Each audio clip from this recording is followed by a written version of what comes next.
Assalamualaikum. Ben bugün Bulgar kıyın kesbim. Ошончунун. Анин подписчигим 0 да. Баа видео койдум. Буга экинчи видеосу. Тартып алды. Монтажлап койдум. Өзүм монтаж кылышты билбейм.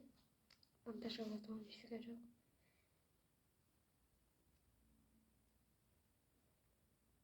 Öyle tартып эле коем. Лайк мен коммент жазышты унутпагыла. Подписка жазышты. Буякта же буякта бир видеом турат. Ошого туп көрүп койгула. Лайк, подписка, коммент жазып. Бүгүнчүнүн өзү кыйын кечти. Анин Üçüncü aldım. Yeni ram.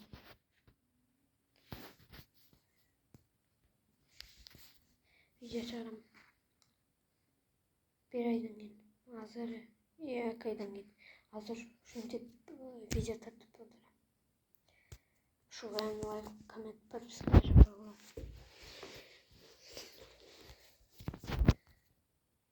İzleyelim bunları. Sırayınca. Кайда мен кайдачым керек. Мен подписка.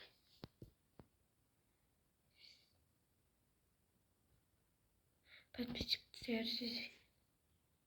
Жетемем. Подписчиктер көрүшүк. Бирок адам аракет кылыш керек подписка көбөйтүш. Мен ушинтип аракет кылдым. Подписка ташап койгула, лайк басып койгула.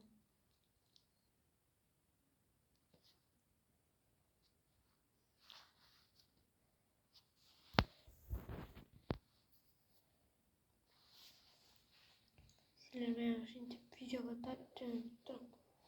коюп турам YouTube'га ар күнү 2 жолунан видео чыгат. Бирок эмне кылышты өзүм билбей атам.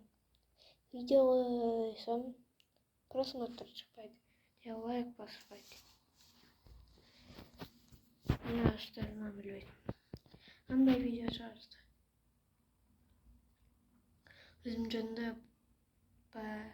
сүйлөп бердим. Nerede турат. Ошону көрүп.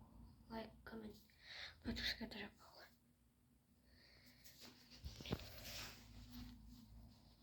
Мен өзүм жөнүндө сүйлөгөн десем, өзүм жөнүндө эчтекем калат. Лойда эчтеке сүйлөрмөн.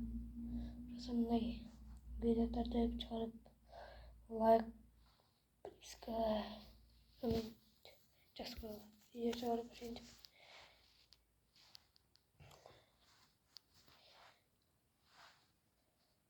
Нема күчөйүн атам.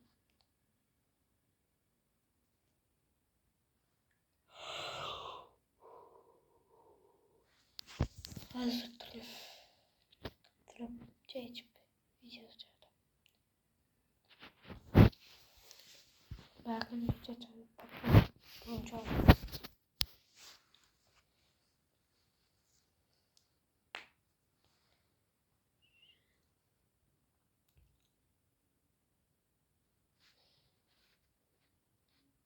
Şu video comment, like, подписка ташап койгула. Силер менен Кубанычбек болду. Көрүшкөнчө.